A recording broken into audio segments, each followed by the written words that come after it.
আজ এই নির্বাচনী জনসভায় দাঁড়িয়ে একটি রাজনৈতিক দল হিসাবে আমরা আমাদের প্রতিদ্বন্দ্বী দল যারাই হোক না কেন আমরা তাদের সম্পর্কে আপনাদেরকে হয়তো অনেক কথা বলতে পারি, তাদের হয়তো অনেক দোষ ত্রুটি তুলে ধরতে পারি, কিন্তু তাতে কি জনগণের কোনো উপকার হবে কি ভাই?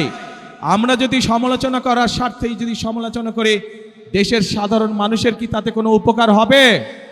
উপকার হবে না। আমরা যদি শুধু সমালোচনা করার অর্থে শুধু সমালোচনাই করি, দেশের মানুষের পেট ভরবে? পেট ভরবে না। প্রিয় ভাই বোনেরা, বিএনপি একমাত্র রাজনৈতিক দল যারা যতবার সরকারে ছিল এই দেশের মানুষের ভাগ্যের পরিবর্তনের জন্য কাজ করেছে তারা, এবং সেই জন্যই আমি 17 বছর পর যেদিন দেশের মাটিতে পা রেখেছিলাম সেদিন আমি সমগ্র বাংলাদেশের মানুষের কাছে একটি কথা বলেছিলাম যে উই হ্যাভ এ প্ল্যান, অর্থাৎ আমাদের একটি পরিকল্পনা আছে দেশের মানুষকে ঘিরে, দেশকে ঘিরে। বাংলাদেশে এই মুহূর্তে জনসংখ্যার অর্ধেক জনসংখ্যা হচ্ছে তরুণ বা যুবক সমাজের সদস্য। এই কোটি কোটি তরুণ যুবক সমাজের সদস্য তারা চায় কর্ম, তারা চায় কাজ, তারা চায় কর্মসংস্থান।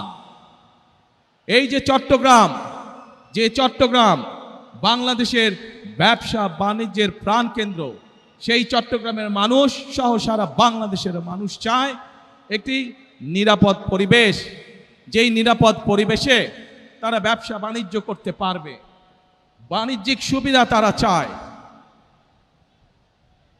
এই চট্টগ্রামের মানুষ সারা বাংলাদেশের মানুষের মতন চায় যে তাদের সন্তানরা যাতে লেখাপড়া করতে পারে, সেই পরিবেশ তৈরি তারা চায়।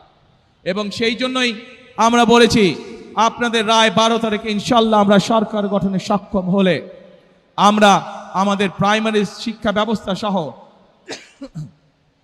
বিভিন্ন শিক্ষার স্তরে স্তরে আমরা পরিবর্তন আনতে চাই, যেখানে আমরা শিক্ষা ব্যবস্থাকে এমন করে গড়ে তুলতে চাই যেখানে আমাদের তরুণ যুবক সদস্যরা, তরুণ সমাজের সদস্যরা শুধু সার্টিফিকেট শিক্ষা ব্যবস্থাই পাবে না, একই সাথে তাদের শিক্ষা ব্যবস্থা এমন হবে যাতে শিক্ষা জীবন শেষে তারা কর্মসংস্থানের ব্যবস্থা সহজেই করে নিতে পারে।